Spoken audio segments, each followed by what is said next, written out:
जो भी JTO technical post में है वो लोग अगर नेशनल टेक्निकल रिसर्च ऑर्गेनाइजेशन पे डिप्यूटेशन पे जाना चाहते हैं शॉर्ट टर्म में, उनके लिए ये ऑर्डर है। NTRO, national technical research organisation. तो यहाँ पे डिप्यूटेशन के लिए ये ऑर्डर निकला है और ये देखिए 6 तारीख 6/7/2026 का ऑर्डर है। बीएसएनएल एस्टेब्लिशमेंट सेक्शन की तरफ से ये ऑर्डर आया है। इस ऑर्डर के बारे में हम लोग और डिटेल्स में जानेंगे। देखिए यहाँ पे जो पोस्ट है वो 7 नंबर पोस्ट के लिए, number 7, total number of post is number 7, 7 number post के लिए है, जो कि पे लेवल 7 का है और नेशनल टेक्निकल रिसर्च ऑर्गेनाइजेशन एनटीआरए, जो कि एक दिल्ली बेस्ड ऑर्गेनाइजेशन है, वहां पे शॉर्ट टर्म और डिप्यूटेशन बेसिस पे होगा। ठीक है, यहाँ पे एलिजिबिलिटी क्राइटेरिया, बोरोइंग ऑर्गेनाइजेशन, ये सब एनेक्सियर 1 पे है, ये हम लोग डिस्कस करेंगे। और देख लेते हैं कि all the circle are requested to invite the application from the willing eligible JTO telecom executive and forwarded the duly application form annexure 2 along with the circle recommendation. यहाँ पे सर्कल का भी रिकमेंडेशन के साथ भेजना है।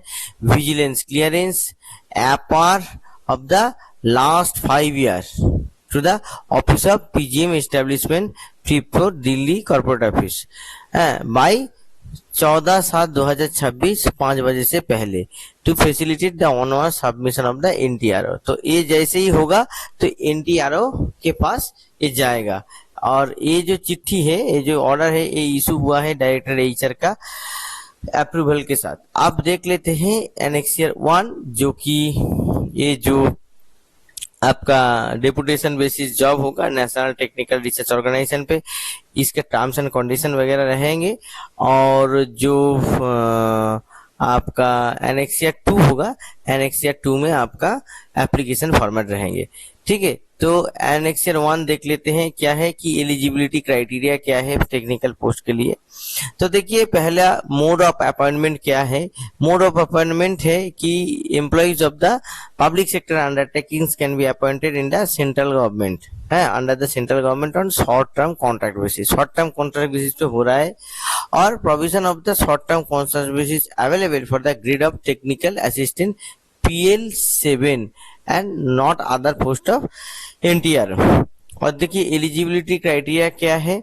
एलिजिबिलिटी क्राइटेरिया है, पहला बात है कि एनालॉगस जो रेगुलर पोस्ट है वो पेरेंट कैडर में होना चाहिए और last 5 years of regular service in the substantive rank rendered by the appointment on regular basis on PL6। ठीक है, पे लेवल 6 में होना चाहिए। तो जेटीओ का जो है जेटीओ आपका पे लेवल 6 में आता है। ठीक है, ये PL6 में आ रहा है। ठीक है, 5 साल जॉब होना चाहिए। एसेंशियल क्वालिफिकेशन क्या क्या है, देखिए बैचलर डिग्री होना चाहिए इंजीनियरिंग पे। ठीक है, और मास्टर्स डिग्री होना चाहिए कंप्यूटर एप्लीकेशन स्टैटिस्टिक्स मैथमेटिक्स में, और मास्टर डिग्री होना चाहिए कोई भी यूनिवर्सिटी और इंस्टीट्यूट से स्पेसिफिक।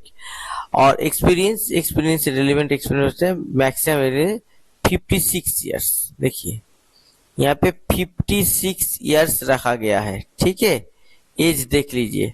हाँ, और देखिए पेमेंट क्या मिलेगा, पैसा का बात जो सबसे इंपॉर्टेंट बात है वो देख लेते हैं। देखिए पहला बात है 44,900 बेसिक मिलेगा, 26,940 रुपीज आपको डीए मिलेगा। एचआर जो मिलेगा 30% ऑफ द बेसिक पे, जो कि 13,470 रुपया मिलेगा। ट्रांसपोर्ट अलाउंस 5,760 रुपया मिलेगा।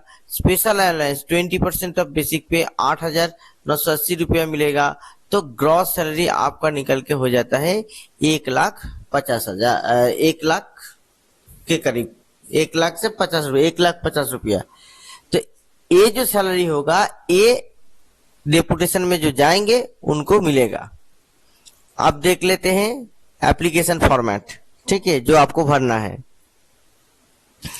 तो देखिए ये जो एप्लीकेशन फॉर्मेट है ये एनटीआरओ का एप्लीकेशन फॉर्मेट है।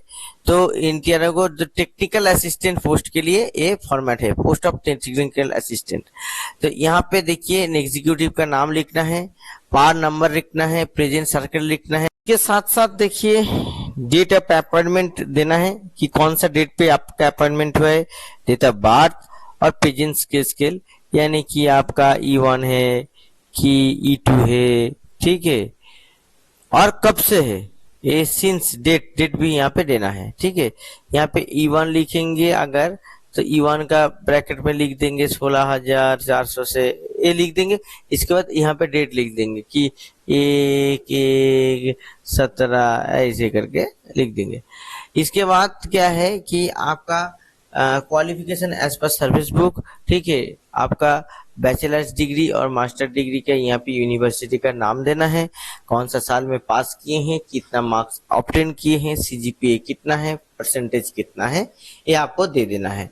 और यहाँ पे जो वर्क एक्सपीरियंस है वहाँ पे इसका एक ब्रीफ डिस्क्रिप्शन आपको दे देना है, ठीक है। यहाँ पे 3-4 लाइंस पे आपको दे देना है। और सर्टिफिकेट ऑफ अचीवमेंट्स, अगर कुछ स्पेशल सर्टिफिकेट है तो यहाँ पे आप लोग अटैच कर सकते हैं, ठीक है। और वो आपका ऐसे अगर रिसर्च फील्ड में होगा, ठीक है, तो यहाँ पे रेलिवेंट है। आप अगर स्पोर्ट्स पर्सन है, ठीक है, तो भी आप कुछ अटैच कर सकते हैं। डेट प्लेस लिखेंगे, सिग्नेचर करेंगे, मोबाइल नंबर लिखेंगे। अब ये क्या होगा, ये जो एप्लीकेशन होगा इसको ना ये रिकमेंडेशन किया जाएगा, रिकमेंडेशन यहाँ पे होगा, रिकमेंडेशन होगा ये CGM ऑफिस से, ठीक है, CGM ऑफिस से रिकमेंडेशन होके जाएगा, ठीक है।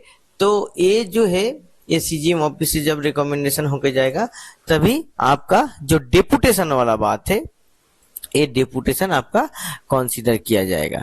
तो BSNL यहाँ पे डेपुटेशन के लिए क्या है, अगर कोई JTO, ठीक है, कोई JTO अगर इंटरेस्टेड है तो आप लोग जरूर इसको अप्लाई कीजिए, क्योंकि और तुरंत कीजिए, क्योंकि टोटल जो प्रोसेस है टोटल प्रोसेस करने में टाइम लग जाएगा, ठीक है। तो इतना जो सर्विस बुक, विजिलेंस क्लियरेंस, ये सब लेने के बाद ही ये कॉर्पोरेट ऑफिस को भेजा जा सकता है। तो थोड़ा जल्दी करके आप लोग अप्लाई कीजिए इस पोस्ट के लिए। नमस्कार।